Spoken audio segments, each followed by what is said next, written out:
bantuan kemanusiaan Indonesia terbang ke Gaza.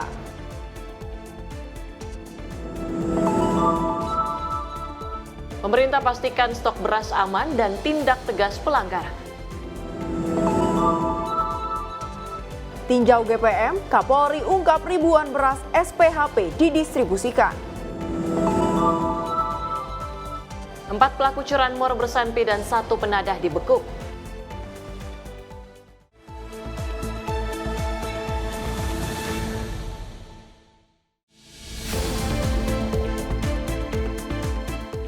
Halo, selamat malam pemirsa. Selain 5 informasi tadi, selama 2 jam ke depan kami masih akan memberikan informasi menarik lainnya, terutama mengenai agenda Kabinet Merah Putih dan ekonomi. Menyapa Indonesia Malam juga akan menghadirkan informasi seputar peristiwa dan berita olahraga.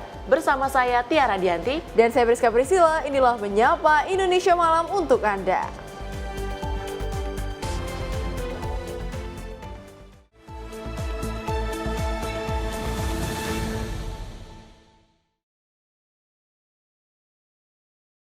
Kita awali dengan informasi pertama dari Panglima TNI Jenderal Agus Subianto melepas keberangkatan Satgas Garuda Merah Putih II di Pangkalan TNI Angkatan Udara Halim Perdana Kusuma, Jakarta pada Rabu pagi. Satgas ini akan menjalankan misi kemanusiaan ke Gaza, Palestina melalui operasi airdrop sebagai bentuk peran aktif Indonesia dalam dukungan bantuan kemanusiaan internasional.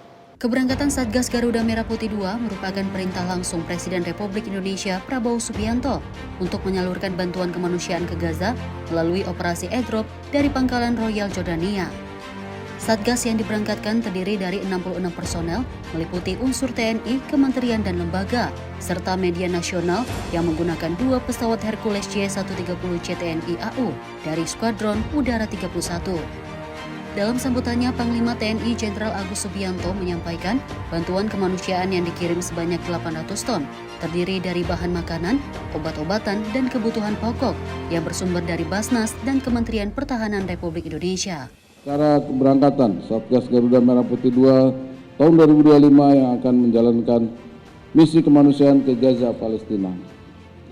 Misi ini merupakan perintah langsung dari Bapak Presiden Republik Indonesia yang disampaikan melalui Kepala Kantor Komunikasi Presiden, di mana Indonesia berperan aktif mendukung penyaluran bantuan kemanusiaan melalui operasi airdrop dari Pangkalan Aju Yordania.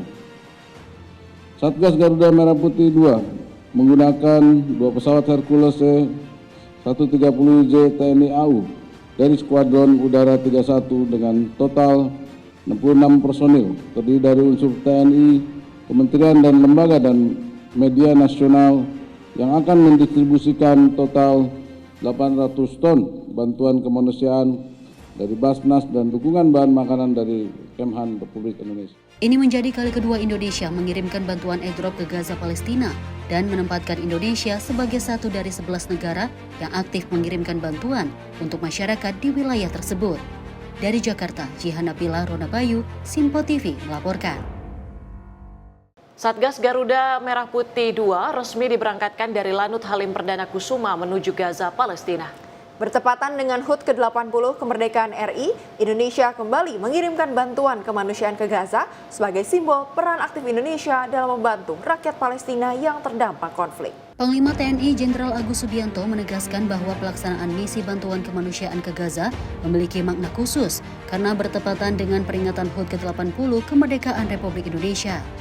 Agus menuturkan momentum ini menjadi pengingat bahwa semangat kemerdekaan tidak hanya diwujudkan dalam menjaga kedaulatan bangsa, tetapi juga melalui peran aktif membantu bangsa lain yang sedang berjuang untuk hidup damai dan merdeka.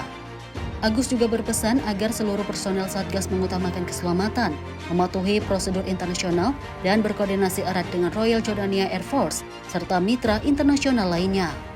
Lebih lanjut, Agus menekankan pentingnya profesionalisme, disiplin, etika militer, dan menjaga nama baik TNI di mata dunia, serta memastikan seluruh bantuan tepat sasaran dan bermanfaat bagi rakyat Palestina di Gaza. Pelaksanaan misi ini memiliki makna strategis karena bertepatan dengan peringatan Hari Ulang Tahun ke-80 Kemerdekaan Republik Indonesia. Momentum ini menjadi pengingat bahwa semangat kemerdekaan bukan hanya diwujudkan dalam menjaga kedaulatan bangsa, tetapi juga dalam berperan aktif membantu sesama bangsa yang sedang berjuang untuk hidup damai dan merdeka. Para prajurit Satgas sekalian, utamakan keselamatan personil dan alutsista selama operasi, patuhi prosedur internasional dan koordinasi erat dengan Royal Jordania Air Force dan mitra internasional lainnya. Laksanakan tugas dengan profesional, jaga disiplin, etika militer dan nama baik TNI di mata dunia. Pastikan setiap logistik yang akan kita bawa tepat sasaran dan bermanfaat bagi rakyat Palestina di Gaza. Dari Jakarta, Jihan Nabila, Rona Bayu, Sinpo TV melaporkan. Sementara itu dari Sekretaris Jenderal Kementerian Pertahanan, Letjen TNI Tribudi Utomo mengungkapkan bahwa pelaksanaan misi airdrop bantuan kemanusiaan untuk Gaza telah dipersiapkan dengan matang oleh Royal Jordania Air Force. Tri menjelaskan keamanan dan titik lokasi penjatuhan bantuan telah dipastikan steril demi kelancaran dan keselamatan misi. Sekjen Kementerian Pertahanan Letjen TNI Tribudi Utomo menegaskan bahwa misi airdrop bantuan kemanusiaan untuk Gaza telah dipersiapkan dengan matang melalui koordinasi dengan Royal Jordania Air Force.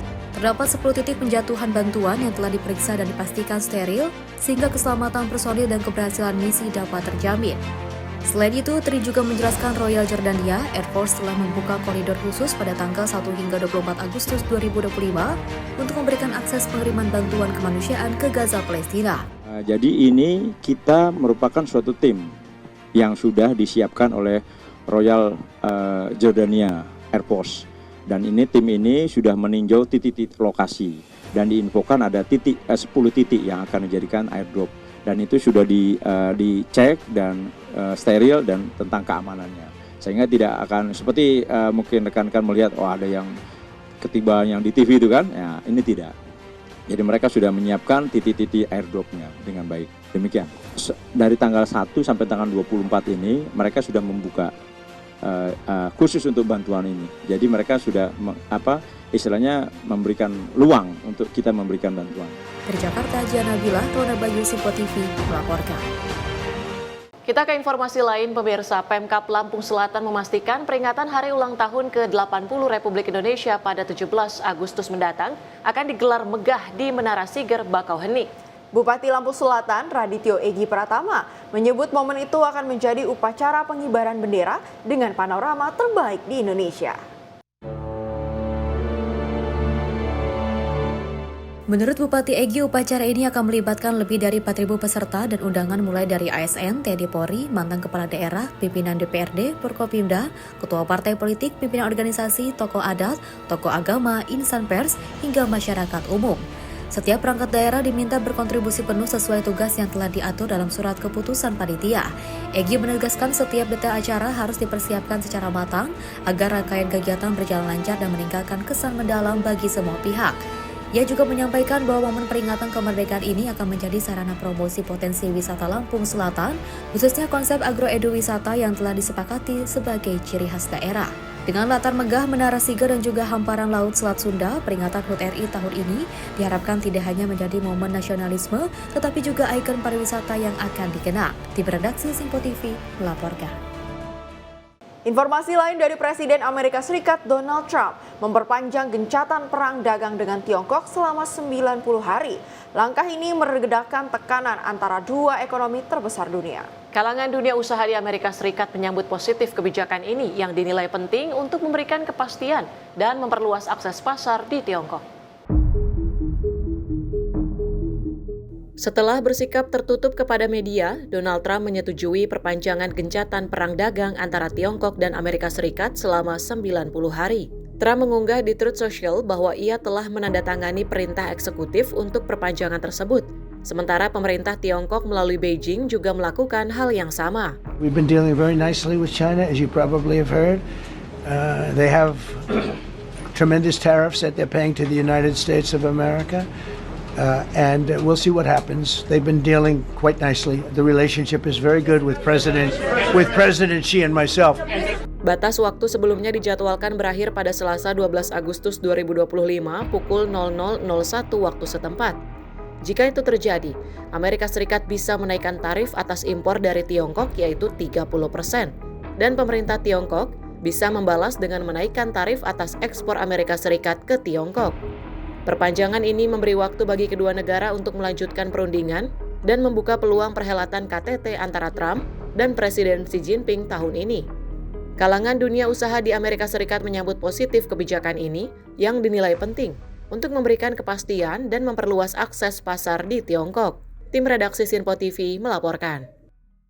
Pemirsa, banyak cara dilakukan oleh masyarakat dalam rangka memperingati HUT RI ke-80. Salah satunya yakni warga Dusun Cipancur, Kecamatan Dayeh Luhur, Kabupaten Cilacap, Jawa Tengah, dengan menghias lorong jalan dengan bendera sepanjang 250 meter. Proses pembuatan bendera tidaklah mudah. Warga secara bergotong royong selama 7 hari dan 7 malam tanpa henti bekerja bergilir mulai dari menjahit, menyambung kain, hingga proses pemasangan.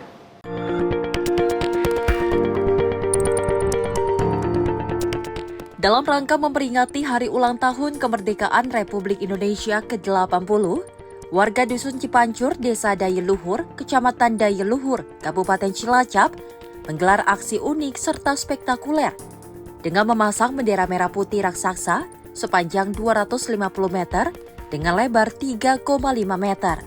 Terlihat warga baik pria dan wanita tanpa memandang usia, mulai dari anak-anak, remaja, orang dewasa hingga lansia, bahu-membahu bekerja sama dengan semangat tinggi.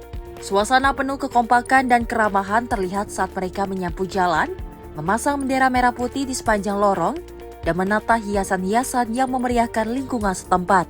Semua dilakukan dengan penuh rasa bangga dan antusiasme untuk menyambut Hari Ulang Tahun Kemerdekaan Republik Indonesia yang ke-80 sebagai wujud rasa cinta tanah air dan menghargai perjuangan para pahlawan. Bendera tersebut memanjang menghiasi jalan dan lingkungan desa, menciptakan suasana peringatan kemerdekaan Republik Indonesia yang penuh warna dan semangat nasionalisme. Proses pembuatan bendera tidaklah mudah. Warga melakukannya secara gotong royong selama 7 hari dan 7 malam tanpa henti. Bekerja bergilir mulai dari menjahit, menyambung kain, hingga proses pemasangan. Keterlibatan warga meliputi seluruh lapisan masyarakat, mulai dari anak muda, ibu-ibu, hingga para tokoh masyarakat. Menurut Surtomo, Sekretaris Panitia, kegiatan ini merupakan bentuk rasa hormat dan penghargaan warga Cipancur kepada para pahlawan yang telah mengorbankan harta, tahta, dan nyawa demi merebut dan mempertahankan kemerdekaan Indonesia. Sebagai wujud penghormatan kami kepada para pahlawan, simbol persatuan bangsa dan sarana menumbuhkan semangat nasionalisme serta kebersamaan masyarakat. Bentuk anggaran biaya sepenuhnya kegiatan ini adalah dari swadaya masyarakat dan menghabiskan dana di kisaran 8 juta rupiah. Kegiatan ini dikerjakan dengan cara kerja bakti oleh warga masyarakat Dusun Pucung Datar, khususnya RT 1 RW 10 dalam waktu 7 hari 7 malam secara bergantian. Untuk total panjangnya kurang lebih 250 meter, lebarnya 3,5 meter. Biaya yang dikeluarkan untuk membuat bendera raksasa ini mencapai 8 juta rupiah. Seluruhnya dihasilkan dari iuran sukarela warga Cipancur tanpa mengandalkan dana bantuan dari pihak luar. Sementara itu, Camat Dayeh Luhur Kusnadi mengungkapkan rasa bangga dan apresiasi yang tinggi atas kekompakan serta kreativitas warga Cipancur. Menurutnya, semangat gotong royong dan rasa nasionalisme yang ditunjukkan warga patut dicontoh oleh desa-desa lain di Kecamatan Dayeh Luhur, bahkan di seluruh wilayah Cilacap. Kusnadi juga mengimbau masyarakat untuk terus memelihara semangat persatuan, solidaritas, dan kecintaan terhadap tanah air. Di sana memang setiap tahun selalu diadakan kegiatan untuk menghias bagaimana jalan itu, kampung tersebut, dusun tersebut menjadi indah. Kali ini juga kemarin saya hari Minggu sore ke sana, wah sungguh luar biasa indah. Ini sebuah inisiatif dari warga setempat dengan tentunya membutuhkan biaya dari swadaya juga. Ini sebagai bukti semangat HUT RI. Di sana sudah dipasang bendera mengeliling kurang lebih ya mungkin ada 250 meter ya. Dengan dihiasi bendera-bendera, lampu-lampu, taman juga. Dan saya ucapkan kepada seluruh warga Dayeh Luhur, semoga bisa meniru hal seperti ini. Kalau tidak pun sekarang, tahun depan semakin meriah. Bendera merah putih raksasa ini diharapkan tidak hanya menjadi simbol peringatan HUT Republik Indonesia, namun juga mengorbankan semangat juang, menanamkan rasa cinta tanah air, dan mempererat tali silaturahmi antar warga. Cipancur pun menjadi contoh nyata bahwa kreativitas dan kekompakan dapat menghasilkan karya yang menginspirasi. Dari Cilacap, Jawa Tengah, Wegi Nur, kontributor Sinpo TV melaporkan.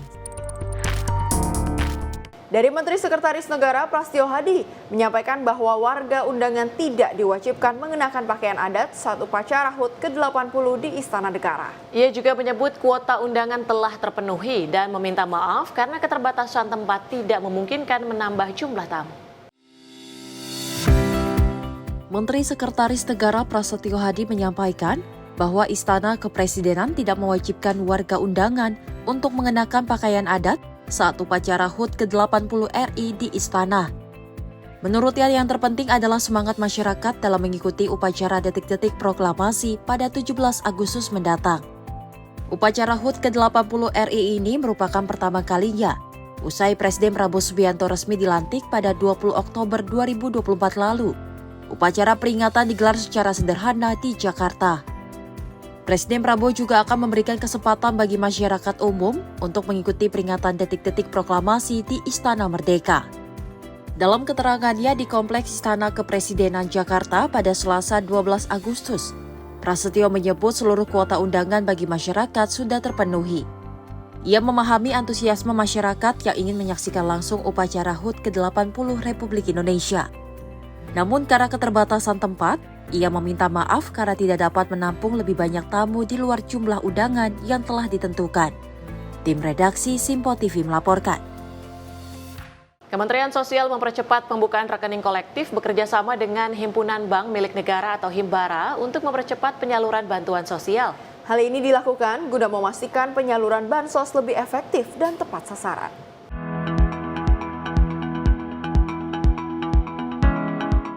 Kementerian Sosial mempercepat pembukaan rekening kolektif bekerja sama dengan Himpunan Bank Milik Negara atau Himbara untuk penyaluran bantuan sosial berdasarkan hasil pemuktahiran data Tunggal Sosial Ekonomi Nasional atau DTSN oleh Badan Pusat Statistik. Saifullah Yusuf menjelaskan dalam pemuktahiran penerima bansos yang dilakukan oleh BPS, seringkali ditemukan inclusion dan exclusion error yang akan mempengaruhi keluarga penerima manfaat dalam mendapatkan bantuan dari pemerintah.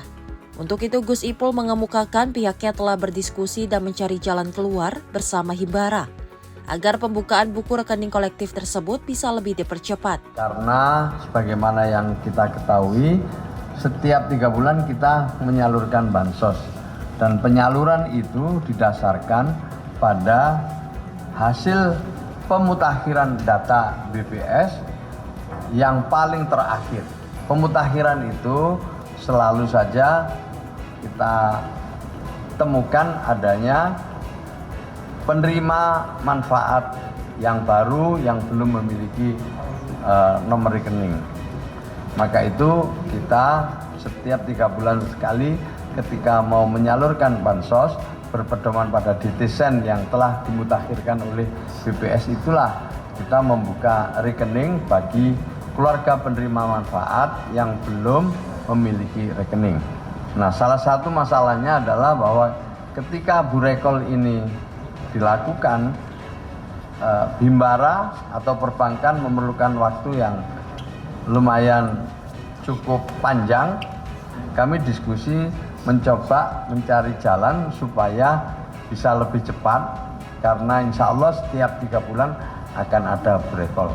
Alhamdulillah setelah melakukan diskusi lebih dari 1 jam, kami menemukan solusi yang insya Allah solusi ini bisa mempercepat pembukaan rekening kolektif, nanti dilanjutkan dengan pembagian kartu kepada penerima manfaat di rumah masing-masing. Lebih lanjut, ia menegaskan penyaluran bansos tetap berpedoman pada DTSN yang telah dimuktahirkan oleh BPS. Adapun Mensos mengungkapkan ada lebih dari 100.000 penerima bantuan sosial yang anomali atau seharusnya tidak menerima bantuan. Dari Jakarta, Dio Malau, Simpo TV melaporkan. Informasi lain dari Kepala Badan Gizi Nasional Dandan Hindayana menyampaikan bahwa program makan bergizi gratis telah menjangkau lebih dari 15 juta penerima manfaat. Dada juga menjelaskan layanan ini didukung 5.130 satuan pemenuhan gizi yang tersebar di berbagai wilayah, serta disiapkan 14.000 SPPG tambahan. Usai rapat bersama Presiden Prabowo Subianto di Istana Kepresidenan Jakarta pada Selasa 12 Agustus, Kepala Badan Gizi Nasional Dadan Hindayana menyampaikan bahwa program makan bergizi gratis telah menjangkau lebih dari 15 juta penerima manfaat di seluruh Indonesia. Dada menjelaskan layanan tersebut didukung oleh 5.130 satuan pelayanan pemenuhan gizi yang tersebar di berbagai wilayah. Realisasi anggaran yang telah terserap mencapai 8,2 triliun rupiah dan difokuskan untuk intervensi gizi. Sementara itu pembangunan SPPG didanai oleh para mitra. Pada kesempatan yang sama, Dadan juga menyampaikan sebanyak 14.000 SPPG tambahan kini tengah disiapkan dan masih dalam tahap verifikasi. Pembangunan fasilitas ini melibatkan banyak pihak, termasuk TNI AD, Polri, PIN, NU, Muhammadiyah, Kadin, dan APJ. Pertama kami melaporkan bahwa penerima manfaat sekarang ini sudah dilayani oleh 5.103 satuan pelayanan pemenuhan gizi. Di seluruh Indonesia mencakup 38 provinsi, 502 kabupaten, dan 4.770 kecamatan. Dan penerima manfaatnya sudah di atas 15 juta dan insya Allah akan mendekati angka 20 juta. Dan yang paling penting sebetulnya ada hal yang menonjol di mana 5.103 SPPG yang sudah terdaftar dalam sistem kami dan juga 14.000 SPPG yang sekarang sedang dalam proses persiapan. Itu seluruhnya merupakan kemitraan dengan berbagai pihak, ya, termasuk dari TNI, Angkatan Darat, kepolisian, BIN, NU, Muhammadiyah, Kadin, APJ, dan lain-lain. Ya, jadi semuanya membangun sendiri, dan kalau dihitung dengan uang, apa yang mereka sudah lakukan itu, satu satuan pelayanan itu membutuhkan kurang lebih antara 1,5 sampai 2 miliar. Jadi uang yang sudah beredar di masyarakat ini sudah triliun, ya, sudah hampir 28 triliun, dan itu adalah bukan uang APBN tetapi uang mitra. Jadi kalau di daerah-daerah PPG sendiri sampai sekarang baru menyerap 8,2 triliun yang difokuskan hanya untuk memberi intervensi gizi. Sementara satuan pelayanannya merupakan bangunan yang dibangun oleh para mitra. Jadi secara total memang uang yang beredar di masyarakat cukup besar. Tim redaksi Simpo TV melaporkan. Menteri Perdagangan Budi Santoso tengah membidik nilai perdagangan dengan negara Peru senilai 15 triliun rupiah. Hal ini diyakini Mendak Budi Santoso sebagai langkah permulaan kerjasama dengan lingkup lebih luas. Pemerintah tengah membidik nilai perdagangan dengan negara Amerika Selatan Peru yang angkanya dapat menembus senilai 960 juta dolar Amerika atau 15,65 triliun rupiah. Menteri Perdagangan Budi Santoso memastikan akumulasi perdagangan antara Indonesia dan Peru di tahun lalu sebesar 480 juta dolar Amerika yang terurai dalam ekspor sebesar 331,2 juta dan impor senilai 149,6 juta dolar Amerika Serikat. Menurutnya hubungan dagang ini adalah bagian awal dari proses kerjasama yang berkelanjutan dan lebih luas ke depannya antar kedua negara. Dengan kata lain, adanya potensi pertambahan jenis produk kerjasama lainnya. Nah, kemarin juga kita kan sudah menandatangani Indonesia Peru CEPA. Ya, kemarin Presiden Peru sudah datang ke Indonesia, jadi kemarin juga sudah disampaikan oleh Pak Presiden, Pak Prabowo, bahwa kita melakukan perjanjian dagang, ya ini sebuah kemajuan. Kenapa dengan Peru ini CEPA yang bagus? Karena kita startnya kan dari awal. Ya, Indonesia CEPA itu total trade-nya tidak sebesar misalnya dengan EU, ya. Kita total trade-nya 480 juta US, kita surplus 181 juta US.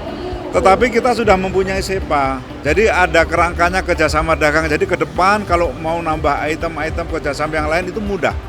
Kalau kita memulai dari total trade yang sudah besar, biasanya perjanjian SEPA-nya lama. Kita hanya 14 bulan ya. Kita dengan EU berapa? 10 tahun. Ini dengan Peru cuma 10 bulan. Nah, akses pakaian jadi tekstil kita ke Peru termasuk alas kaki besar ya, kita dapat banyak kemudahan akses pasar untuk itu. Ini salah satu untuk mendorong ya akses pasar kita di luar negeri. Dari Jakarta, Max, juru kamera Azizul Hakim, tim liputan Simpo TV melaporkan.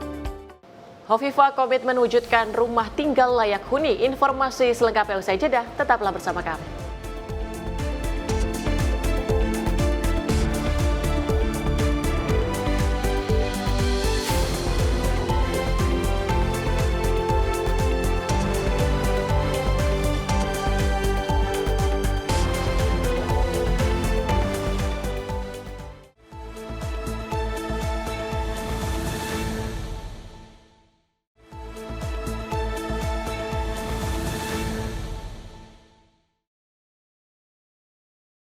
Terima kasih pemirsa, Anda masih bersama kami di Menyapa Indonesia Malam.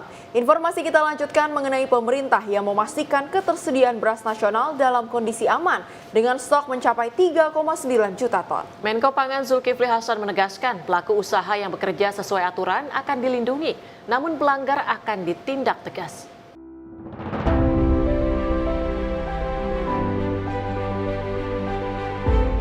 Dalam keterangan resmi, Menko Pangan Zulkifli Hasan menyebut stok beras nasional mencapai 3,9 juta ton sehingga publik diminta tidak perlu khawatir terhadap ketersediaan pasokan. Zulhas menyatakan bahwa pemerintah akan melindungi pelaku usaha penggilingan padi yang beroperasi sesuai aturan, namun akan menindak tegas pihak yang melakukan penipuan. Adapun untuk menjaga stabilitas harga, Bulog diminta mempercepat operasi pasar program stabilisasi, pasokan dan juga harga pangan dari target 2.500 ton per hari menjadi 10.000 ton per hari, terutama di sentra produksi besar di Jawa, Sumatera, Sulawesi, dan Papua. Zulhas menegaskan langkah ini penting dilakukan jelang panen gadu yang diperkirakan dimulai pada September mendatang.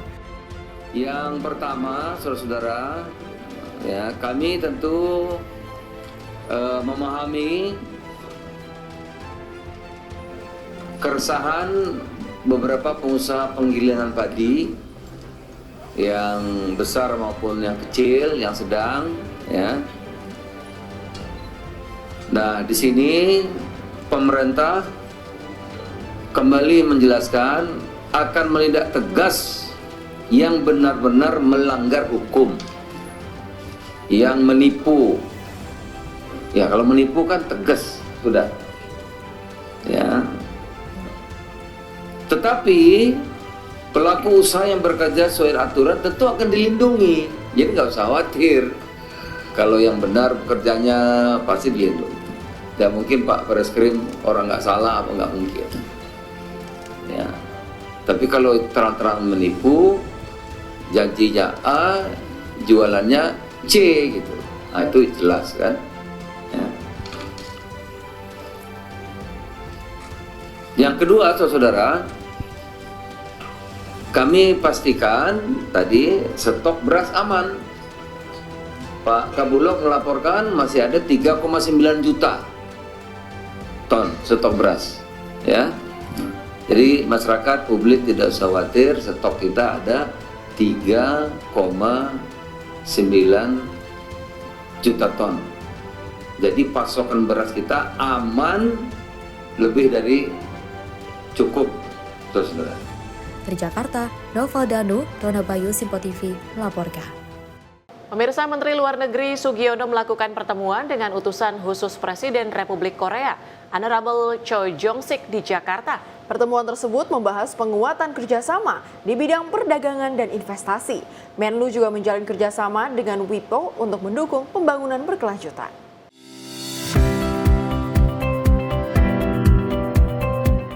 Menteri Luar Negeri RI Sugiono menerima kunjungan utusan khusus Presiden Republik Korea Honorable Choi Jong-sik bersama delegasi di Jakarta. Keduanya membahas upaya penguatan kerjasama terutama di sektor perdagangan, investasi, dan teknologi. Setelah itu, Menlu Sugiono menggelar pertemuan dengan Direktur Jenderal World Intellectual Property Organization atau WIPO, Darren Tang. Pertemuan tersebut menegaskan peran strategis kekayaan intelektual sebagai pendorong pembangunan yang berkelanjutan dan inklusif.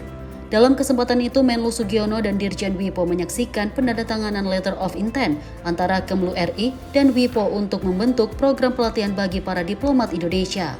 Kerjasama ini diharapkan dapat membuka peluang lebih besar bagi diplomat Indonesia untuk berperan di kancah global serta meningkatkan daya saing nasional di era ekonomi berbasis inovasi. Tim redaksi Sinpo TV melaporkan. Pemirsa, Sekretaris Jenderal DPR RI Indra Iskandar menerima kunjungan Duta Besar Vietnam His Excellency Mr. Tran Thanh Man di Kompleks Parlemen Senayan, Jakarta pada Selasa 12 Agustus 2025. Kunjungan tersebut dilakukan dalam rangka memperkuat hubungan antar parlemen kedua negara di tingkat bilateral maupun internasional.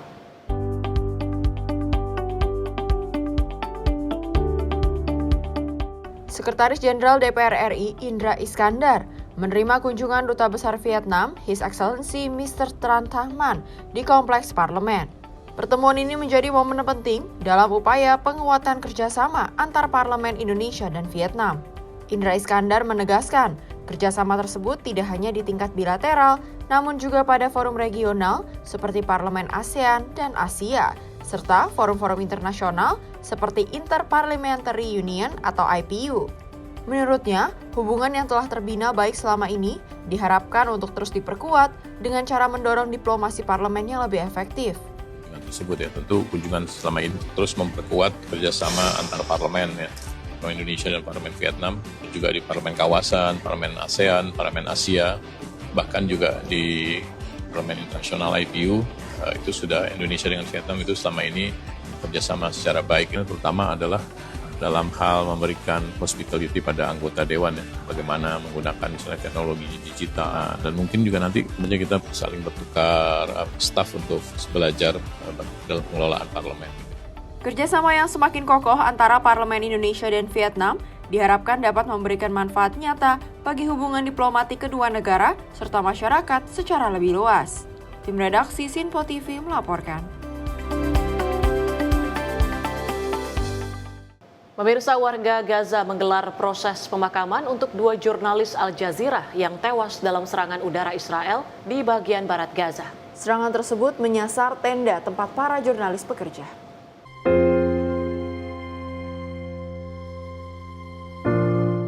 Warga Gaza menggelar proses pemakaman untuk Anas Al-Sharif dan Mohamed Kreikia, jurnalis Al Jazeera yang tewas dalam serangan udara Israel yang menyasar tenda mereka di bagian barat Gaza. Video menunjukkan warga mengangkat jenazah dan melaksanakan sholat jenazah di lokasi tersebut. Lubang peluru dan puing-puing tersebar di sekitar tenda jurnalis. Koresponden Yemen Today, Abdel Hadi Farhat menyatakan bahwa kejahatan ini tidak akan menghentikan kerja jurnalistik mereka. Dia menduga pendudukan Israel melakukan pembunuhan karena peran penting jurnalis dalam mendokumentasikan kepedihan, pembantaian, dan pertumpahan darah sejak awal perang. Foto jurnalis Amir Al-Sultan mengisahkan saat ledakan terjadi. Dia menemukan Anas Al-Sharif di luar tenda dan Mohamed Kreikia yang terbakar. Mereka berusaha memadamkan api dan segera membawa Kreikia ke rumah sakit, namun ia meninggal dunia setengah jam kemudian. Kantor media pemerintah Gaza melaporkan bahwa 5 jurnalis tewas akibat serangan langsung pada tenda jurnalis dekat Rumah Sakit Al-Shifa di kota Gaza. Al Jazeera mengonfirmasi nama jurnalis yang meninggal, termasuk Anas Al-Sharif, Mohamed Kreikia, Ibrahim Zahir, Mohamed Naufal, dan Mohamed Aliwa. Militer Israel mengaku bertanggung jawab menyasar Anas Al-Sharif dengan tuduhan memimpin sel Hamas dan terlibat dalam aktivitas teroris, termasuk mempromosikan serangan roket terhadap warga sipil Israel. Sementara Anas Al-Sharif sebelumnya telah membantah tuduhan tersebut dan menegaskan dirinya hanya melaporkan fakta dari lapangan tanpa bias. Tim redaksi Sinpo TV melaporkan.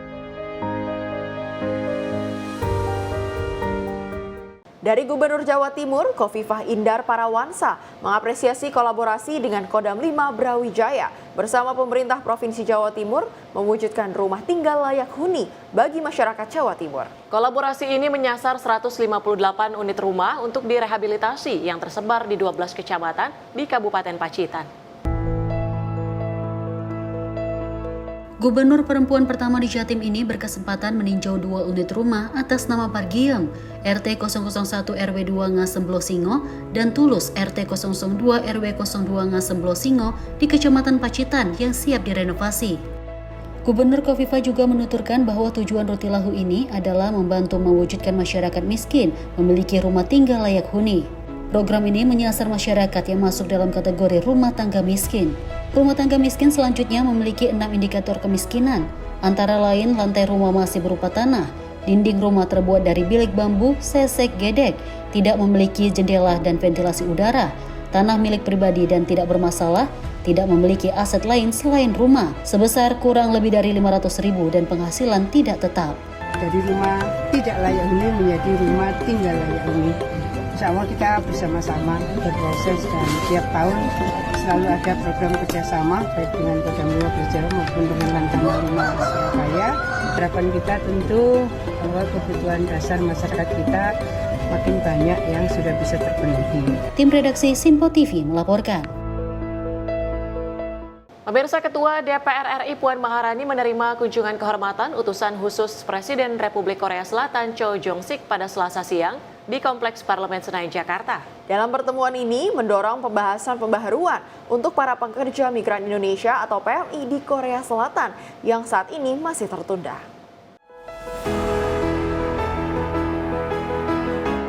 Ketua DPR RI Puan Maharani menerima kunjungan delegasi utusan khusus Presiden Republik Korea Selatan Cho Jong-sik pada Selasa siang di Kompleks Parlemen Senayan, Jakarta.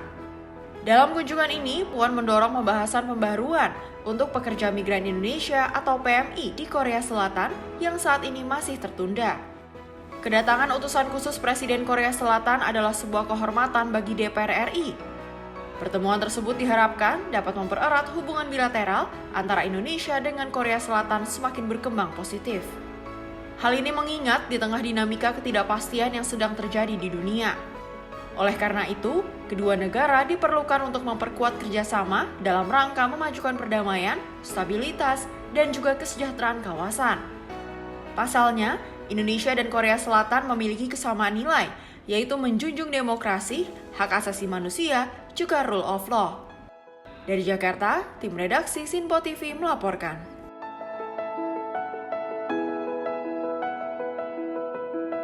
Sejak diaktifkannya kembali 48 tahun lalu, pasar modal Indonesia terus menunjukkan peran strategisnya dalam pembangunan ekonomi nasional. Direktur Clearing dan Penjaminan Antonius Herman Azwar menyampaikan, dalam perayaan HUT Pasar Modal Indonesia tahun ini akan memberikan dukungan untuk program Presiden Prabowo Subianto Sekolah Rakyat.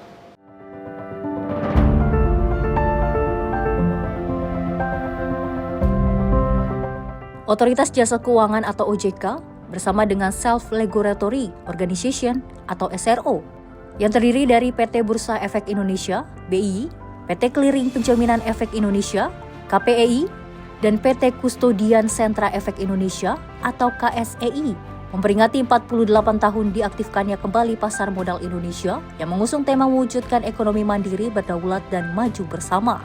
Peringatan yang berlangsung pada hari ini Senin 11 Agustus 2025.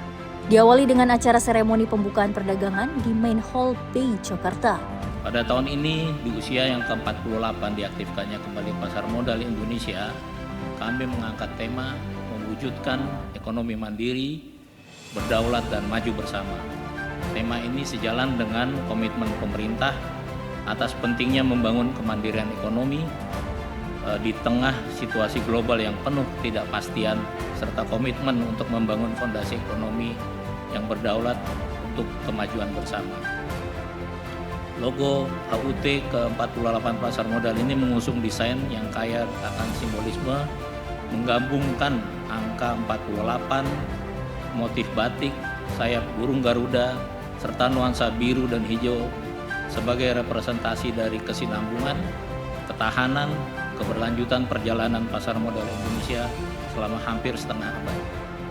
Hal ini mencerminkan semangat inklusivitas dengan membuka akses pasar modal bagi seluruh lapisan masyarakat, serta sejalan dengan pilar Asta Cita sebagai landasan strategis pemerintah Indonesia dalam mewujudkan visi Indonesia Emas di tahun 2045. Direktur Keliling dan Penjaminan Antonius Herman Azwar juga menyampaikan dalam perayaan HUT ke-48 Pasar Modal Indonesia akan ada 4 program baru pada tahun ini, yaitu Virtual Trading Competition 2025, Sekolah Pasar Modal untuk Negeri, Capital Market Run 2025, dan dukungan pasar modal untuk program pemerintah Sekolah Rakyat. Acara tersebut dibuat dengan tujuan agar masyarakat lebih mengenal pasar modal sebagai sarana meningkatkan literasi yang lebih luas dan inklusif, sekaligus sesuai dengan asta cita pemerintahan Presiden Prabowo Subianto. Tim redaksi Simpo TV melaporkan.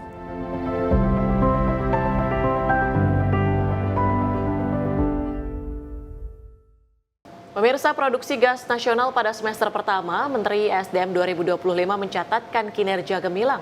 Realisasi sudah melampaui target tahunan. Sebagian besar alokasi diprioritaskan untuk kebutuhan dalam negeri.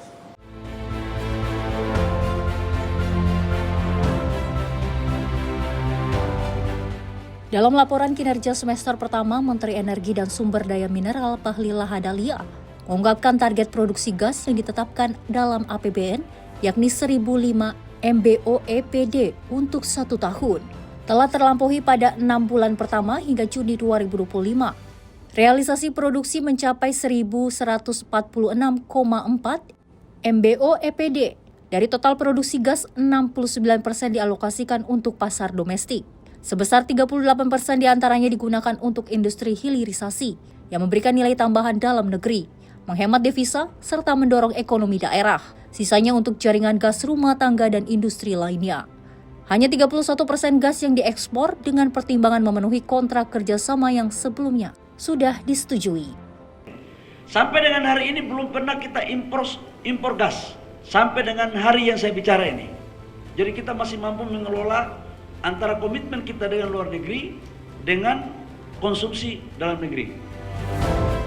Nah ini hilirisasi industri dan pupuk, domestik lain itu BBG, Jargas, peningkatan produksi migas, keterlistrikan, LNG, dan LPG. Kondisi pasar global yang berubah mendorong pemerintah menyesuaikan kebijakan sumber daya alam lainnya. Dari Jakarta, Nadia Kusuma, juru kamera Rona Bayu, Simpo TV, melaporkan.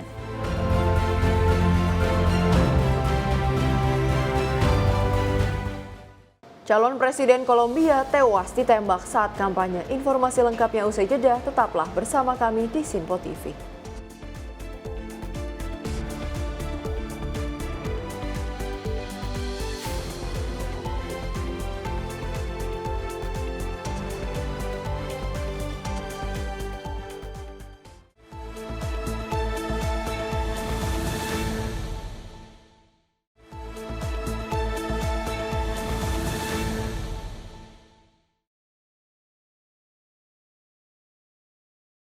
Anda kembali menyaksikan Menyapa Indonesia Malam. Pemirsa, Kapolri Jenderal Polisi Listio Sigit Prabowo meninjau pelaksanaan gerakan pangan murah di Polda Banten. Kegiatan ini merupakan bentuk dukungan Polri terhadap program pemerintah untuk menjaga stabilisasi pasokan dan harga pangan. Kapolri Jenderal Polisi Listio Sigit Prabowo meninjau pelaksanaan gerakan pangan murah atau GPM di Polda Banten. Dalam kegiatan ini sebanyak 27 ton beras SPHP didistribusikan kepada masyarakat lengkap dengan minyak goreng dan gula yang dijual di bawah harga eceran tertinggi. Kapolri menegaskan gerakan pangan murah akan digelar serentak hingga tingkat polsek di seluruh Indonesia sebagai upaya menjaga stabilitas harga dan ketersediaan pangan. Hingga saat ini Polri telah menyalurkan lebih dari 2.200 ton beras SPHP dan masih tersedia sekitar 1,3 juta ton untuk didistribusikan bersama pemerintah hingga akhir tahun 2025. Baru saja saya mengecek langsung kegiatan pendistribusian beras SPHP yang dilaksanakan di Polda Banten. Tadi saya interaksi langsung dengan masyarakat dan tadi kita mendapatkan laporan juga bahwa sampai dengan hari ini kurang lebih hampir 27 ton beras yang terdistribusikan ke masyarakat. Dan tadi saya lihat selain paket beras dilengkapi juga dengan paket minyak dari minyak kita dan juga gula, di mana semuanya dijual dengan harga rata-rata di bawah HIT. Dan tentunya harapan kita kegiatan ini terus bisa dimaksimalkan, karena sampai hari ini Polri telah mendistribusikan kurang lebih 2.225 ton, dan besok kita akan melaksanakan kegiatan serentak mulai dari tingkat Polsek, Kecamatan, tingkat Polres, dan tingkat Polda untuk bisa memaksimalkan distribusi beras SPAP, beras cadangan pemerintah, sehingga harga beras yang ditentukan sesuai dengan standar pemerintah, baik medium ataupun premium, agar betul-betul bisa diterima masyarakat sesuai HET maksimal, dan tentunya harapan kita bisa juga di bawah HET. Dari Banten, Simpo TV melaporkan. Calon Presiden Kolombia dan Senator Miguel Uribe Turbay disemayamkan di Bogota's Elliptical Hall of the National Capital pada hari Senin setelah meninggal dunia karena serangan bersenjata pada 7 Juni di ibu kota. Acara pemakaman dihadiri keluarga, rekan politik dari Miguel Uribe Turbay.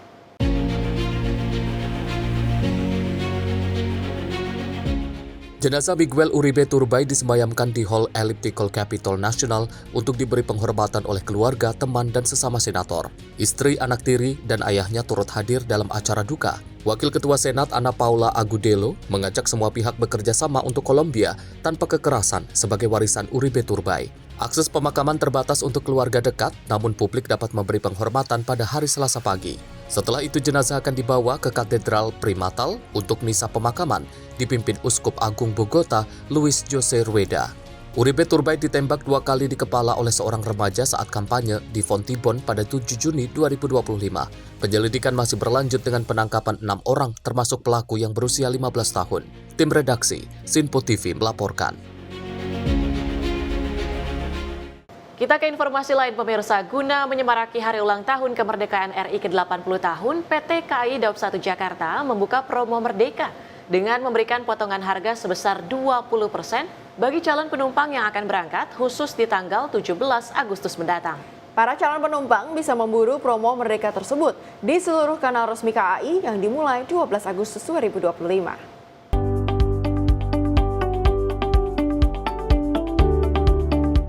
Kabar gembira bagi Anda yang ingin bepergian di hari ulang tahun kemerdekaan Republik Indonesia ke-80 tahun. Pasalnya mulai tanggal 12 Agustus hari ini hingga tanggal 17 Agustus mendatang, PT KAI Daob 1 Jakarta membuka promo Merdeka dengan memberikan potongan harga sebesar 20% bagi calon penumpang yang akan berangkat khusus di tanggal 17 Agustus mendatang. Para calon penumpang bisa memburu promo Merdeka tersebut di seluruh kanal resmi KAI, seperti Akses by KAI, website booking kai.id, dan mitra penjualan resmi lainnya. Manajer Humas PT KAI Daob 1 Jakarta, Iksvan Hendri Wintoko menyebut, program promo Merdeka ini merupakan bentuk apresiasi KAI kepada masyarakat dalam menyemarakan peringatan HUT RI ke-80 tahun. Meski begitu, promo Merdeka hanya berlaku untuk KA komersil di Pulau Jawa dan Sumatera, tak termasuk kereta api luxury dan kompartemen, priority, imperial, panoramik, dan KA wisata. PT KAI Daob 1 Jakarta mengumumkan bahwa promo Merdeka akan dibuka mulai 12 Agustus 2025 sampai dengan 17 Agustus 2025 dengan potongan harga sebesar 20% untuk keberangkatan khusus tanggal 17 Agustus 2025. Promo ini berlaku untuk kereta api komersial di Pulau Jawa dan Sumatera, kecuali kereta api luxury, kompartemen, priority, imperial, panoramik, dan kereta wisata. Tidak juga berlaku untuk tarif khusus maupun digabung dengan diskon lainnya. Program ini merupakan apresiasi PT KAI dalam menyemarakan hari ulang tahun ke-80 Republik Indonesia dan bisa dimanfaatkan untuk perjalanan setelah upacara kemerdekaan maupun long weekend. Masyarakat pun diajak memanfaatkan momentum ini untuk bepergian setelah upacara kemerdekaan. Dari Jakarta, Dio Malau, Simpo TV melaporkan. Sementara itu, Kementerian Pertanian bersama Gopan atau Garda Organisasi Peternak Ayam Nasional menggelar Musyawarah Nasional 5 di Bogor, Jawa Barat. Musyawarah nasional ini untuk memastikan harga ayam tetap stabil dan juga melindungi peternak. Untuk bersama-sama menjaga agar stabilisasi perunggasan nasional kita semakin baik lagi ke depan. Bertempat di Bogor, Jawa Barat, Kementerian Pertanian bersama Gopan atau Garda Organisasi Peternak Ayam Nasional menggelar musyawarah nasional kelima. Kementerian Pertanian bersama Gopan mengawal harga ayam hidup minimal Rp18.000 per kilogram. Langkah ini bertujuan agar peternak tidak merugi. Selain itu, langkah ini juga dinilai penting untuk melindungi peternak sekaligus menjaga keseimbangan industri unggas nasional yang kini tengah mengalami surplus. Agung Suganda menyampaikan harapannya agar pengurus dan jajaran Gopan bisa terus merangkul anggotanya dan menjadi penyambung lidah aspirasi yang ada dari peternak Indonesia kepada pemerintah. Anggotanya dan menjadi penyambung lidah aspirasi yang ada dari para peternak kita kepada pemerintah dan sebaliknya menyampaikan kebijakan-kebijakan pemerintah kepada para peternak untuk bersama-sama menjaga agar stabilisasi perunggasan nasional kita semakin baik lagi ke depan. Lebih lanjut, Agung Suganda juga berharap bahwa Gopan bisa menjadi penyambung lidah terkait kebijakan-kebijakan pemerintah kepada para peternak. Tim redaksi Sinpo TV melaporkan. Pusat Pelaporan dan Analisis Data Keuangan PPATK mencabut kebijakan atas pemblokiran rekening dorman. Saat ini, PPATK telah memiliki peta resiko terkait rekening yang tidak aktif yang ada di Indonesia dan dipastikan rekening dorman tersebut bisa dilindungi dari aktivitas ilegal.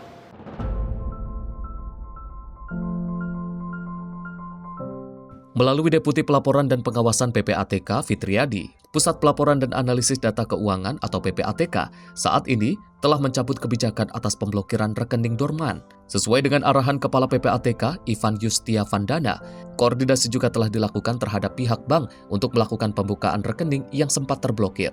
Fitriadi mengatakan saat ini PPATK telah memiliki peta risiko terkait rekening tidak aktif yang ada di Indonesia. Dipastikan rekening dorman tersebut bisa dilindungi dari aktivitas ilegal. Jadi saat ini sesuai arahan Kepala PPATK sudah tidak ada lagi pemblokiran atas rekening dorman ya. Dan kita juga sudah mengarahkan kepada pihak bank untuk segera merilis membuka rekening yang sempat diblokir ya atas permintaan PPATK ya. Alhamdulillah saat ini PPATK sudah memiliki peta risiko terkait dengan rekening dorman yang ada di Indonesia ya. Kita akan memastikan ya rekening-rekening dorman terutama yang umur dormannya itu lama sekali ya. Ada yang terutama yang 5 tahun ke atas, bahkan ada yang sampai 35 tahun ini bisa terlindungi ya, terjaga dan tidak disalahgunakan untuk aktivitas ilegal. Untuk diketahui sebelumnya PPATK telah melakukan pemblokiran sejumlah rekening dorman atau tidak aktif melalui sejumlah bank. Kebijakan yang bertujuan untuk melindungi nasabah dari aktivitas ilegal. Dari Jakarta, Dio Malau, Sinpo TV melaporkan. Sementara itu, Kementerian Koordinator Bidang Hukum, HAM, Imigrasi, dan Pemasyarakatan merespon polemik royalti hak cipta yang ramai diperbincangkan. Undang-undang hak cipta yang saat ini berlaku memerlukan penyesuaian seiring perkembangan zaman. Wakil Menteri Koordinator Bidang Hukum, HAM, dan Imigrasi Pemasyarakatan Otto Hasibuan menegaskan keberadaan Undang-Undang Hak Cipta yang saat ini berlaku memerlukan penyesuaian seiring berkembangnya waktu. Menurut Otto, Undang-Undang Hak Cipta ini adalah persoalan dasar yang sebenarnya membutuhkan sorotan khusus pemerintah. Dirinya menerangkan keberadaan hak cipta merupakan kreasi dari pencipta karya tersebut. Hal tersebut disampaikan Otto usai menghadiri pembukaan IPA Fest 2025 di PIK 2 Kabupaten Tangerang pada Jumat petang lalu. Copyright itu suatu persoalan yang memang mendasar ya, karena ini suatu hak cipta merupakan kreasi yang merupakan the son of the soul daripada penciptanya, bayangin karya ciptaan sendiri. Jadi saya kira memang ada beberapa hal dalam undang-undang tersebut yang perlu merupakan penyesuaian sesuai dengan perkembangan zaman.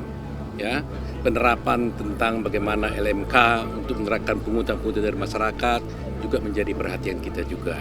Ya, jadi nanti mudah-mudahan kalau nanti sedang di negara perubahan undang-undangnya sekarang kan undang-undang hak cipta, mudah-mudahan itu dapat ketegasan ya. Karena saya tahu beberapa putusan pengadilan ada yang tidak sesuai dengan harapan masyarakat. Beberapa kasus yang kalian lihat juga terjadi di Bali umpamanya, termasuk juga Agnes Mo dan sebagainya. Itu merupakan perhatian pemerintah. Mudah-mudahan dengan kasus seperti itu nanti pemerintah segera dapat menyesuaikan dan melakukan perubahan undang-undang untuk kepentingan turut melindungi juga penciptanya, tapi melindungi juga para pelaku-pelaku termasuk penyanyi dan sebagainya, performer ya. kompetitor. Dari Banten, Max Azizul Hakim, Simpo TV melaporkan. Wakil Menteri Pertanian Sudaryono menanggapi penetapan 3 pejabat tinggi perusahaan besar yang menjadi tersangka dalam kasus beras oplosan. Menurut Sudaryono, penetapan ketiga tersangka tersebut menjadi titik awal yang baik untuk memperbaiki mutu dan kualitas perusahaan.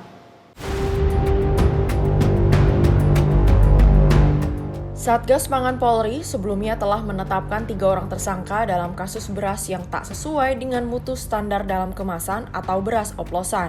Ketiga tersangka tersebut diantaranya KG selaku Direktur Utama PT Food Station, RL selaku Direktur Operasional PT Food Station, serta RP selaku Kepala Seksi Quality Control PT Food Station. Menanggapi hal itu, Wakil Menteri Pertanian Sudaryono berharap penetapan tersangka beras oplosan dapat menjadi titik awal bagi perusahaan untuk memperbaiki kualitas dan mutu beras yang diproduksi. Terlebih, menurutnya tingkat konsumsi beras di Indonesia sangat tinggi, sehingga setiap badan usaha diminta untuk mengakhiri praktik-praktik kecurangan yang merugikan masyarakat. Ini semoga bisa menjadi menjadi starting point yang bagus, di riset lagi, ya dimulai lagi dari yang baik lah.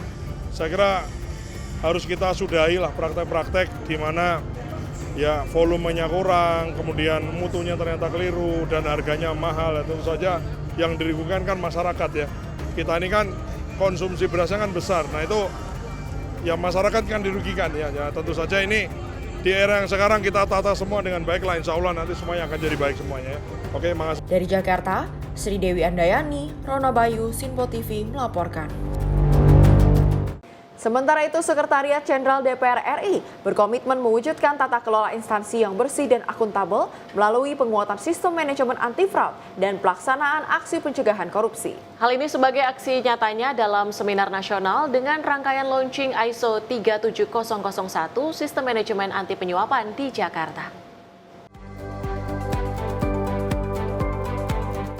Sekretaris Jenderal DPR RI Indra Iskandar membuka agenda seminar nasional implementasi manajemen anti-fraud dalam perwujudan pembangunan good governance dan clear government melalui dukungan keahlian di bidang anggaran dan akuntabilitas keuangan negara yang sekaligus mengangkat tema khusus Komisi Pemberantasan Korupsi, pelaksanaan aksi pencegahan korupsi di Sekretariat Jenderal DPR RI dalam rangka launching ISO 37001. Sistem Manajemen Anti Penyuapan di Ruang Abdul Muiz Senayan, Jakarta pada Selasa 5 Agustus 2025. Sebagai pimpinan tertinggi di lingkungan Sekjen DPR RI, dirinya bertanggung jawab untuk memastikan layanan administratif dan dukungan keahlian yang akuntabel, transparan dan profesional bagi seluruh proses kerja DPR RI. Melalui seminar ini, Indra berharap dapat menjadi langkah awal yang strategis untuk memperkuat komitmen terhadap prinsip zero tolerance to fraud, sekaligus mengembangkan kompetisi aparatur negara khususnya dalam hal anggaran dan akuntabilitas keuangan. Kira kita akan terus konsisten melakukan aspek pengawasan dan sosialisasi kepada seluruh pejabat dan pegawai dalam pelaksanaan berbagai kegiatan, tentu dengan ISO tadi ya 37001 yang berkaitan dengan manajemen anti penyuapan. Dan juga pengawasan yang terus-menerus dari Inspektorat Utama kita dalam pelaksanaan kegiatan termasuk dalam pendampingan. Turut hadir dalam forum tersebut Direktur Penguatan Penerapan Standar dan Penilaian Kesesuaian Badan Standarisasi Nasional, Nur Hidayati, tenaga ahli Stranas, Pencegahan Korupsi KPK, Rifki S. Asegaf, dan praktisi anti-fraud, sekaligus Managing Director PT Asta Benah Daya Consulting, Budi Santoso. Di redaksi Simpo TV melaporkan.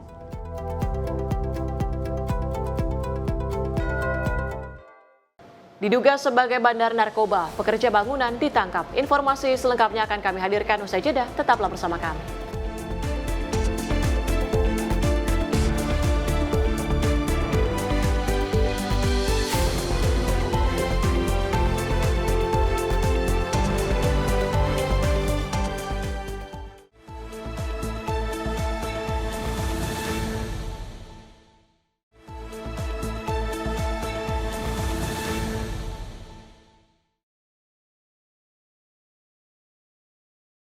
Terima kasih pemirsa, Anda masih bersama kami di Sinpo TV. 4 orang pelaku pencurian kendaraan bermotor beserta 1 orang penadahnya berhasil dibekuk anggota Satreskrim Polres Pandeglang, Banten. Dari tangan para pelaku, polisi berhasil mengamankan sebanyak 4 unit kendaraan roda 2 berbagai merek, kunci letter T atau T maksud kami, serta 1 pucuk senjata api rakitan. Beginilah video saat petugas dari Satreskrim Polres Pandeglang menangkap para pelaku curanmor di wilayah Kabupaten Pandeglang dan Kabupaten Lebak, Banten. Setelah mendapatkan informasi tentang keberadaan para pelaku curanmor, sejumlah polisi berpakaian preman dari unit Reskrim Polsek Panimbang dan Satreskrim Polres Pandeglang langsung menangkap para pelaku di wilayah Panimbang dan Lebak. Setelah menangkap 1 orang pelaku berinisial DD, warga desa Panimbang Jaya, Kecamatan Panimbang, Kabupaten Pandeglang, polisi kemudian melakukan pengembangan ke wilayah Kabupaten Lebak. Di kawasan ini polisi menciduk 3 orang pelaku berinisial TS, SP, yang merupakan warga Kecamatan Lewi Damar, Kabupaten Lebak, dan DH yang merupakan warga Kecamatan Merbau Mataram, Kabupaten Lampung Selatan, Provinsi Lampung. Para tersangka melakukan aksi pencuriannya dengan cara merusak kunci gembok pagar rumah dan mencongkel kunci kotak kendaraan dengan kunci letter T. Selain mengamankan 4 orang pelaku di wilayah Kabupaten Pandeglang dan Lebak, polisi juga berhasil menangkap 1 orang penadah barang hasil curian para pelaku berinisial JH. Tersangka DD merupakan residivis dengan kasus serupa. Dari tangan pelaku, polisi berhasil menyita 4 unit kendaraan roda 2, 1 pucuk senjata api rakitan, 1 buah peluru, 1 buah kunci letter T, telepon genggam, serta surat-surat kendaraan bermotor milik korban. Diamankan 5 orang tersangka, yang salah satunya adalah penadah.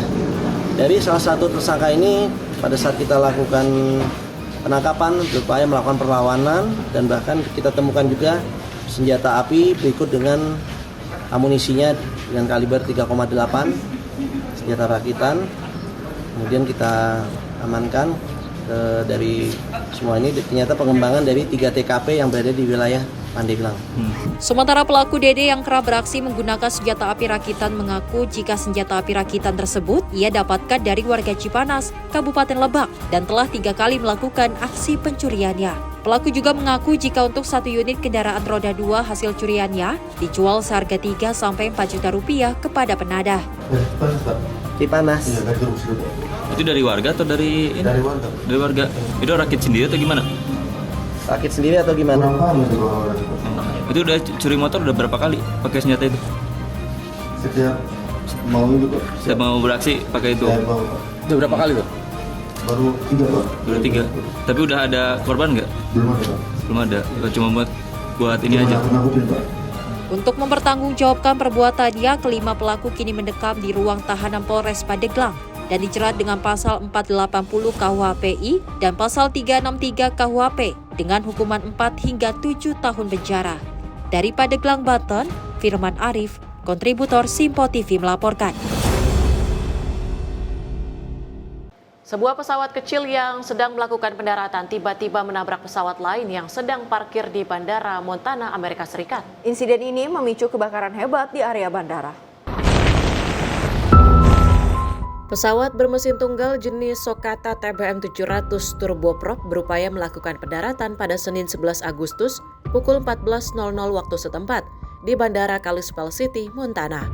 Penyelidikan awal menunjukkan pilot kehilangan kendali saat mendekati landasan sehingga pesawat tergelincir dan menabrak pesawat lainnya yang sedang terparkir. Saksi mata mengatakan pesawat terlihat mendarat darurat di ujung landasan dan langsung menghantam pesawat lain, diiringi ledakan suara keras. 2 penumpang mengalami luka ringan dan langsung mendapatkan perawatan medis di area bandara. Sementara penumpang lainnya berhasil menyelamatkan diri keluar dari pintu pesawat. Penerbangan tersebut dilaporkan berasal dari Pullman, Washington dan merupakan pesawat milik Mater Sky LLC. Tim redaksi Sinpo TV melaporkan. Setidaknya 1 orang dilaporkan tewas dan puluhan lainnya terluka atau terperangkap di bawah puing setelah terjadi ledakan di pabrik US Steel dekat Pittsburgh pada hari Senin. Rekaman menunjukkan momen ledakan dan asap hitam membumbung di atas pabrik.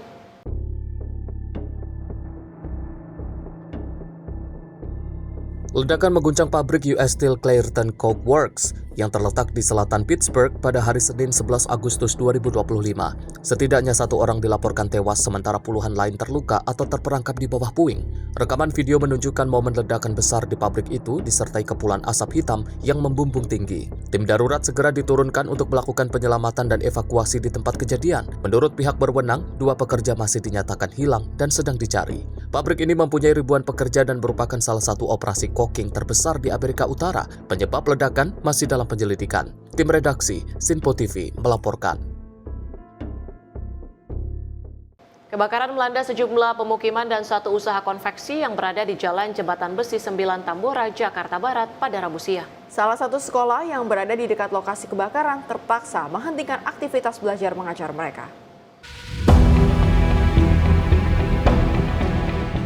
Kobaran api dengan cepat menghanguskan sejumlah bangunan semi permanen dan 1 usaha konveksi yang berada di Jalan Jembatan Besi 9, Tambora, Jakarta Barat. Warga dan petugas pemadam kebakaran terlihat berjibaku memadamkan kobaran api. Sejumlah warga yang rumahnya terbakar pun tak kuasa menahan tangis melihat api menghanguskan bangunan rumah mereka. Menurut petugas damkar, api berasal dari salah satu rumah warga yang berada di lantai 2.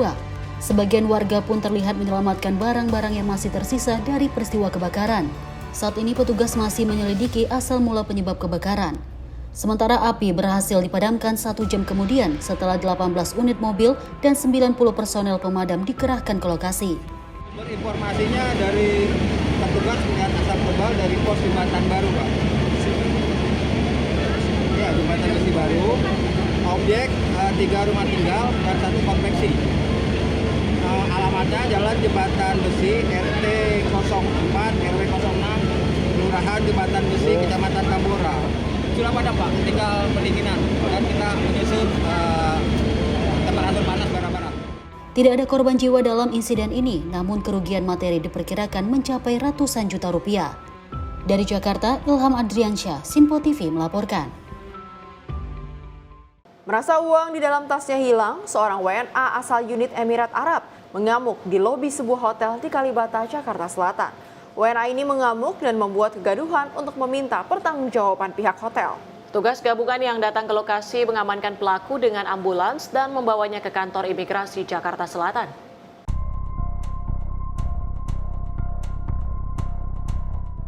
Seorang WNA asal Uni Emirat Arab berinisial AYB ini diamankan petugas gabungan usai aksinya membuat keonaran di lobi sebuah hotel di kawasan Kalibata, Jakarta Selatan.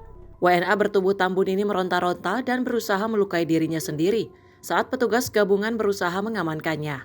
WNA ini menolak untuk diamankan karena dia meminta pihak hotel bertanggung jawab terlebih dahulu atas uangnya yang hilang di dalam tas.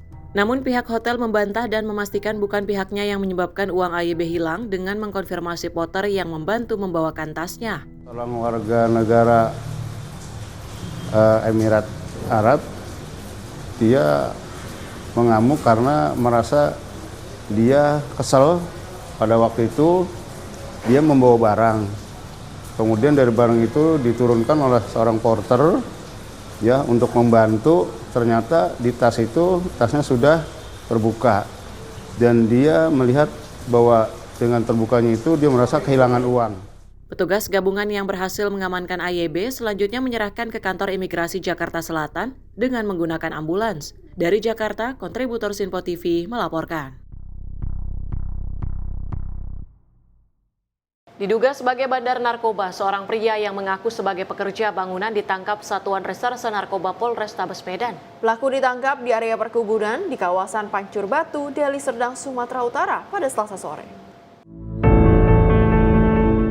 Seorang pria yang mengaku sebagai pekerja bangunan ditangkap petugas Satuan Reserse Narkoba Polrestabes Medan Selasa sore. Pria itu ditangkap petugas di area perkebunan yang diduga dijadikan lokasi peredaran narkoba di kawasan Pancur Batu, Deli Serdang, Sumatera Utara. Dari tangan pelaku, petugas menyita barang bukti berupa 26 paket sabu-sabu yang disembunyikan di salah satu pondok. Tersangka sempat melakukan perlawanan dan membantah sebagai pengguna dan pengedar narkoba saat dibekuk petugas. Kasat Narkoba Polrestabes Medan AKBP Tommy Arwan mengatakan, penggerebekan tersebut berawal dari informasi masyarakat yang menyebutkan adanya lokasi terpencil yang kerap dijadikan peredaran narkoba.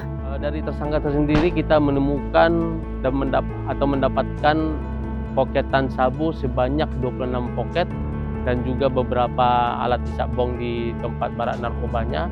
Dan untuk poketan ini adalah poketan 50.000 yang siap edar. Dan lokasi ini termasuk lokasi yang cukup terpencil. Modus operandi dari para pelaku ini ada piket yang ada di depan yang berjaga-jaga untuk menjadi informan apabila ada petugas yang masuk. Saat ini polisi masih memburu pelaku lain yang terlibat dalam barak narkoba di lokasi penggerebekan, termasuk memburu pemasok narkoba kepada bandar yang ditangkap. Dari Medan, Sumatera Utara, Resi Erlangga, kontributor Sinpo TV melaporkan. Pemirsa, aksi pencurian sepeda motor oleh komplotan curanmor bersenjata api di Bandar Lampung terekam CCTV. Dalam satu malam, komplotan ini bahkan berani mendatangi 2 rumah di satu komplek dan berhasil menggondol 1 unit motor. Di salah satu komplek perumahan di Kelurahan Pinang Jaya, Kecamatan Kemiling, Kota Bandar Lampung, komplotan tersebut menyantroni 2 rumah sekaligus dalam satu malam. Berdasarkan rekaman kamera CCTV, 3 orang pelaku terlihat sedang berusaha membuka pagar rumah. Saat itu mereka dipergoki pemilik rumah yang kemudian kabur meninggalkan komplek. Warga menyebut sebelum kepergok, komplotan curanmor itu telah berhasil menggondol 1 unit motor di komplek perumahan tersebut. Sejumlah warga yang melihat kejadian pun mengaku takut untuk mengejar karena melihat salah satu pelaku memiliki senjata api. Jadi setelah ada orang teriak itu, selang beberapa lama saya baru keluar. Di sini sudah ada orang, sudah ada Pak RT segala macam. Cuma mereka belum tahu bahwa motor saya hilang karena biasanya motor saya itu dalam. Jadi setelah saya keluar, saya baru laporan ke mereka dan mereka baru sadar kalau motor saya itu udah nggak ada. Kalau dari rekaman CCTV itu rumah kita duluan apa tetangga duluan? Kalau menurut CCTV seharusnya rumah sini dulu karena setelah dari sana kan diteriakin tuh dia langsung kabur mereka. Oh, jadi yang terekam CCTV di sini 3 orang. 3 orang. Yang eksekusi ya? Ya. Gembok kita dihancurin dia apa gimana? Gembok dihancurin, udah nggak kelihatan. Ya, kemudian kalau dari CCTV agak sedikit kelihatan di belakang bajunya. Oh, senpi ya? Pas pada saat orang teriak itu warga depannya nggak berani langsung keluar. Takut ya? Takut. Kalau kabarnya sih dalam di hari yang sama itu 3 tempat. 3 tempat. Itu jaraknya hanya selisih setengah jam. Setengah jam. Motor semua ini? Motor semua. Berapa motor sih total yang diambil semua daerah sini? Kalau total menurut info dari kepolisian itu terdapat motor. Dengan kejadian ini, warga meminta polisi dapat segera melakukan penindakan dengan menangkap para pelaku. Dari Bandar Lampung, Immanuel Simorangkir, kontributor Sinpo TV melaporkan. Aksi pencurian helm terekam CCTV terjadi di halaman parkir rumah sakit di kawasan Ciledug, Tangerang, Banten. Seorang pria mengambil helm yang bukan miliknya yang berada di atas motor di samping kendaraannya. Aksi ini terekam kamera pengawas.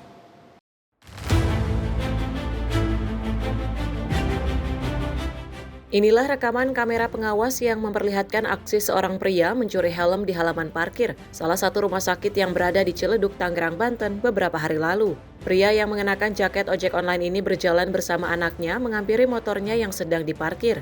Pria ini kemudian mengambil sebuah helm di atas spion motor yang berada di samping kendaraannya dengan tenang, memasukkannya ke dalam tas jinjing yang ia bawa dan membawanya pergi.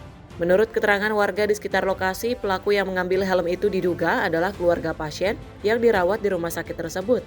Dan kejadian ini kali pertama terjadi. Bawa anak kecil, Gojek, terus dia pura-pura masuk barang, terus tiba-tiba helm customer ini diambil sama ojol. Lagi di dalam, Pak. Itu kayaknya kemungkinan orang sini, dia ada keluarga yang di sini, jadi ada kemungkinan bisa diambil.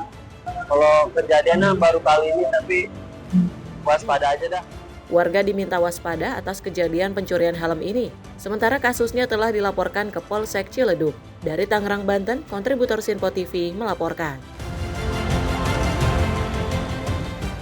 Informasi lain mengenai kebakaran hutan yang masih terus berlangsung di wilayah Vilar Devos, Galicia, Spanyol, di tengah gelombang panas yang melanda seluruh negara. Api yang meninggi disertai asap tebal membuat upaya pemadaman menjadi lebih sulit.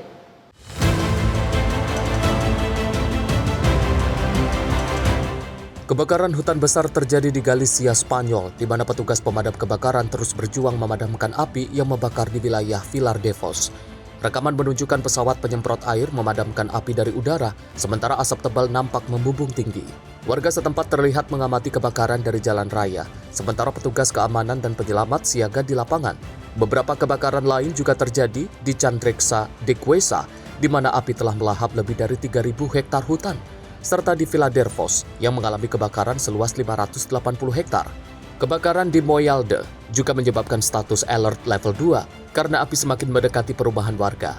Menteri Transisi Ekologi Spanyol melaporkan bahwa sepanjang tahun ini lebih dari 39.000 hektar lahan telah terbakar atau meningkat 9% dibanding periode yang sama tahun sebelumnya. Musim kebakaran tahun ini dikenal sebagai salah satu yang paling parah. Hal ini disebabkan kondisi panas ekstrim yang kering yang mempercepat penyebaran api. Upaya pemadaman dilakukan baik dari udara maupun darat untuk meminimalisir kerugian. Tim redaksi Sinpo TV melaporkan. Pengacara Sunan Kalijaga mengaku diserang usai menjalani sesi syuting dialog hukum di salah satu studio televisi swasta di Kuningan, Jakarta Selatan pada Selasa malam. Peristiwa penyerangan tersebut pun dilaporkan ke Polres Metro Jakarta Selatan.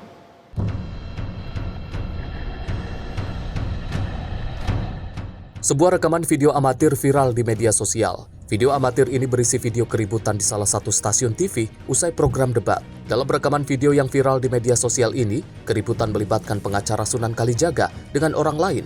Petugas keamanan setempat di lokasi terlihat yang berusaha melerai keributan. Sementara itu atas keributan tersebut, pengacara Sunan Kalijaga bersama tim kuasa hukumnya mendatangi Polres Metro Jakarta Selatan untuk melaporkan kejadian yang viral tersebut. Saudara Inov ini juga tadi sudah membuat surat pernyataan dan permintaan maaf kepada klien kami. Yang kedua, Saudara Suryo Bakti Batubara. Dan nanti dari dua itu kita kembangkan juga ada dan kawan-kawan ya. Nanti itu dalam proses penyelidikan nantinya bisa dikembangkan lagi seperti itu. Sunan Kalijaga mengungkapkan pelaku yang menyerangnya justru tidak diketahui identitasnya karena tidak diundang dalam acara tersebut. Ini juga di sosial media, Bang Sunan setelah mendapatkan dorongan atau pemukulan, apa yang Bang Sunan lakukan? Yang nomor satu, saya melakukan pembelaan diri. Pembelaan diri saya bentuknya seperti apa? Bentuk pembelaan diri saya adalah saya mencoba menghampiri si pelaku pemukulan maupun penyerangan terhadap saya. Saya cuma bertanya, kenapa Anda memukul saya? Kenapa Anda mau pukul saya? Diketahui kedatangan Sunan Kalijaga ke studio tersebut untuk menjadi narasumber sebagai praktisi hukum dalam program yang membahas sidang Nikita Mirzani versus Reza Gladys. Hingga kini Polres Metro Jakarta Selatan masih mendalami kasus penyerangan ini dan memeriksa sejumlah saksi untuk mengungkap pelaku lain yang diduga terlibat. Dari Jakarta Selatan, kontributor Sinpo TV melaporkan. Diduga melakukan tindakan asusila, Wakil Kepala Sekolah SMP Negeri 23 berinisial SY dinonaktifkan Dinas Pendidikan Kota Tangerang, Banten. Hal ini dilakukan sebagai langkah menghormati proses hukum. Dari hasil pemeriksaan internal, SY membantah dan akan melaporkan balik keluarga murid yang mempolisikannya atas dugaan pencemaran nama baik. Pasca dipolisikan, Wakil Kepala Sekolah SMPN 23 Kota Tangerang yang juga sebagai guru matematika berinisial SY dinonaktifkan dari jabatannya. Penonaktifan ini terkait tindakan asusila yang diduga dilakukan SY. Dinas Pendidikan Kota Tangerang mengambil keputusan ini untuk menghormati proses hukum yang tengah dijalaninya, sehingga terlapor bisa dengan leluasa menjalani pemeriksaan dari pihak kepolisian. Dari keputusan itu, kini terlapor SY beraktivitas sebagai aparatur sipil negara atau ASN di Dinas Pendidikan Kota Tangerang, Banten. Kepala Dinas Pendidikan Kota Tangerang Jamaluddin mengatakan, pihaknya telah melakukan pemeriksaan internal kepada terlapor SY. Dari hasilnya, SY membantah atas tuduhan tersebut. SY pun akan melaporkan balik pihak keluarga yang telah mempolisikannya atas dugaan pencemaran nama baik. Ini karena dalam proses kaitan dengan hukum sedang diperiksa di kepolisian, kita tinggal tunggu. Kenapa? Karena kita tidak tahu ya yang salah atau siapa yang benar siapa, karena dua-duanya juga mengklaim bahwa itu adalah kebenaran. Dari pihak terlapor juga ingin melaporkan ke Polda dan sebagainya karena merasa pencemaran nama baik. Lalu yang melapor juga merasa ini adalah perbuatan bersihkan. Artinya bahwa ini karena ini dalam proses hukum, kita tinggal tunggu saja nanti siapa yang benar dan siapa yang salah kaitan dengan kalau seandainya sudah diperiksa dari kepolisian. Tetapi yang jelas bahwa guru yang bersangkutan saya sudah berikan tugas di Dinas Pendidikan. Intinya itu. Seperti diketahui, SY dipolisikan orang tua murid pada tanggal 25 Juni 2025 lalu atas tuduhan pelecehan seksual sebanyak 3 kali terhadap seorang murid berinisial R dalam rentan waktu bulan Mei. Menurut pelapor, dugaan tindakan asusila itu dilakukan SY di ruang kerjanya pada saat proses perbaikan nilai sebelum pindah sekolah. Dari Tangerang, Banten, kontributor Simpo TV melaporkan. Informasi olahraga tadi sekaligus menutup jumpa kita di Menyapa Indonesia Malam kali ini. Saya Tiara Dianti mewakili seluruh kerabat kerja yang bertugas, pamit undur diri. Terima kasih dan sampai jumpa.